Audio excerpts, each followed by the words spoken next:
Hello friends, আশা করি আপনারা সবাই ভালো আছেন। আমি চলে এসেছি আবার একটা নতুন ভিডিও নিয়ে। তার আগে চলে এসেছি একটু ছাদে। দেখুন, ছাদে আমার গাছে অনেক ফুল ফুটেছে। এটা সাদা জবা ফুটেছে, আর এটা পিঙ্ক কালারের জবাটা দেখুন খুব সুন্দর হয়েছে। আর আমি আজকে রান্না করব কাতলা মাছের ঝোল আলু দিয়ে। বেশ পাতলা করে ঝোলটা রান্না করব।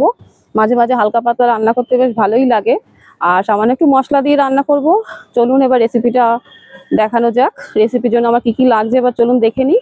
আর আমার রান্না যদি আপনাদের ভালো লাগে, চ্যানেলটি সাবস্ক্রাইব করবেন, লাইক করবেন অ্যান্ড শেয়ার করবেন। চলুন এবার দেখা যাক। এখানে আমার 500 গ্রাম কাতলা মাছ আছে। এটা আমি ভালো করে ধুয়ে নিয়েছি। ধুয়ে তারপর নুন হলুদ মাখিয়ে রেখেছি। 10 থেকে 15 মিনিট নুন হলুদ মাখিয়ে রাখলে হয়ে যাবে। আর তার জন্য লাগছে মাঝারি সাইজের দুটো আলু লম্বা করে কেটে নিয়েছি। এখানে আছে মাঝারি সাইজের একটা টমেটো, সেটাও লম্বা করে কেটে নিয়েছি। কাঁচা লঙ্কা 6 থেকে 7টা, আর আপনারা যেমন ঝাল খান সেরকমই দেবেন। আর লঙ্কার গুঁড়ো আছে পরিমাণ মতো। জিরে গুঁড়ো হাফ চামচ। এখানে আছে গোলমরিচ, এক টুকরো আদা, 1 চামচ জিরে। এটা আমি পেস্ট করে নেব। এবার আমি কড়াইতে তেল গরম করে নিচ্ছি মাছগুলো ভেজে নেওয়ার জন্য। কড়াইতে তেলটা বেশ ভালো করে গরম করবেন, যাতে মাছগুলো কড়াইয়ের গায়ে লেগে না যায়। তেলটা ভালো করে ছড়িয়ে দেবেন, এরকম গরম হলে তাহলে পরে মাছগুলো বেশ সুন্দর উঠবে, কড়াইয়ের গায়ে লেগে যাবে না। এবার আমি মাছগুলো সব একটা একটা করে ভেজে নেব। মাছগুলো খুব বেশি কড়া করে ভাজার দরকার নেই, খুব বেশি আবার মোটামুটি মিডিয়াম ভাজবেন। একদম পোড়া পোড়া করে ভাজলে মাছের টেস্ট একদম ভালো লাগে না। এবার মাছ এসব আমি কিছুটা দিয়েছি, আবার কিছুটা দিয়ে সবগুলো মাছ ভেজে নিচ্ছি। এক পাশটা আমার ভাজা হয়ে গেছে, এক পাশটা যে উল্টে দিয়েছি, বেশ সুন্দর লাল লাল করে ভাজা হয়ে গেছে। এবার সব মাছগুলো এবার তুলে নেব। সব মাছগুলো ভেজে নিয়েছি। মাছগুলো ভাজা হওয়ার পরে এবার রান্নাটা শুরু করি। যে মাছ ভাজার যে তেলটুকু ছিল সেই তেলের মধ্যে এবার কেটে রাখা আলুগুলো ভেজে নিচ্ছি। আগে আলুগুলো ভেজে তুলে রাখবো, তারপর মশলাটা কষিয়ে নেব। আলুগুলো হালকা লাল করে ভাজা করে নিলেই হবে, খুব বেশি ভাজার দরকার নেই। আলু ভাজতে ভাজতে এর মধ্যে সামান্য একটু নুন আর একটু হলুদ দিয়ে দেবো। এক পাশটা আলু ভাজা হয়ে গেছে, এবার সামান্য একটু নুন দিয়ে দিলাম, আর একটু হলুদও দিয়ে দেবো। আর রান্না কেমন লাগছে আমাকে কমেন্ট করে অবশ্যই জানাবেন। আর চ্যানেলটি সাবস্ক্রাইব করবেন, শেয়ার করবেন, আর লাইকটা অবশ্যই লাইক করে দেবেন।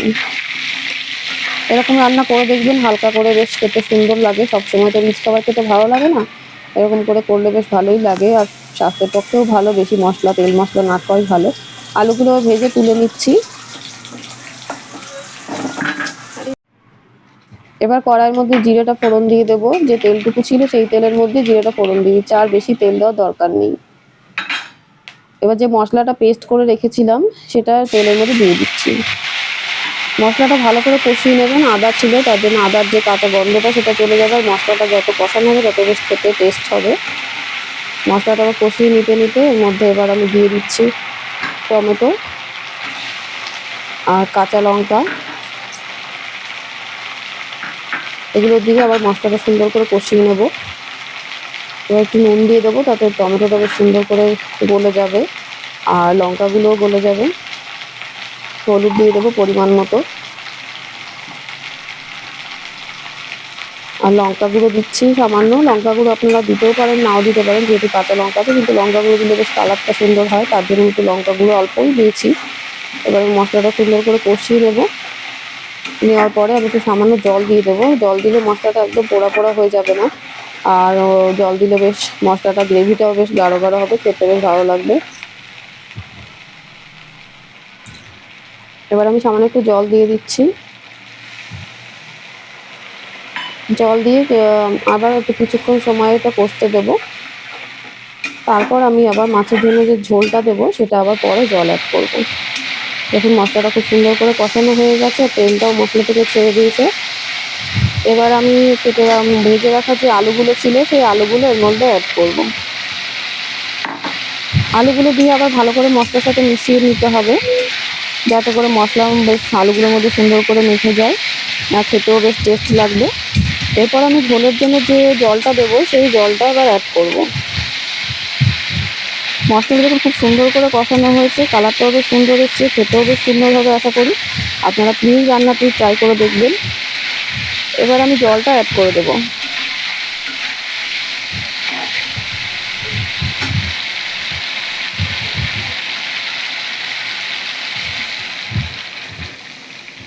মোটামুটি যেটুকু ঝোল প্রয়োজন মনে করেন সেরকম করেই জলটা দেবেন। অতগুলো মাছের জন্য যেরকম ঝোল প্রয়োজন মনে হয় সেরকমই ঝোলটা দেবেন। ঝোলটা ভালো করে ফুটলে তারপর আমি মাছগুলো দিয়ে দেবো। দেখুন ঝোলটা খুব সুন্দর করে ফুটতে শুরু করেছে। এবার আমি সব ভেজে রাখা মাছগুলো এর মধ্যে দিয়ে দেবো। মাছগুলো দিয়ে তারপর আবার একটু ফুটিয়ে নেব। ঝোলটা একটু ফুটিয়ে নেওয়ার পরে তারপর রান্নাটাই শেষ হবে। দেখুন এবার ঝোলটা আমি ফুটিয়ে নিচ্ছি আর রান্না প্রায় শেষ হয়ে গেছে। এটা নামানোর আগে একটু গরম মশলা দিয়ে দেবো। গরম মশলাটা আপনারা আপনাদের ইচ্ছা মতো নাও দিতে পারেন যদি গরম মশলার গন্ধ আপনাদের ভালো না লাগে। আমি সামান্য একটু দিয়ে দিয়েছি। এবার আমি তরকারিটা নামিয়ে নেব। পুরো ভিডিও দেখার জন্য আপনাদের অনেক অনেক ধন্যবাদ।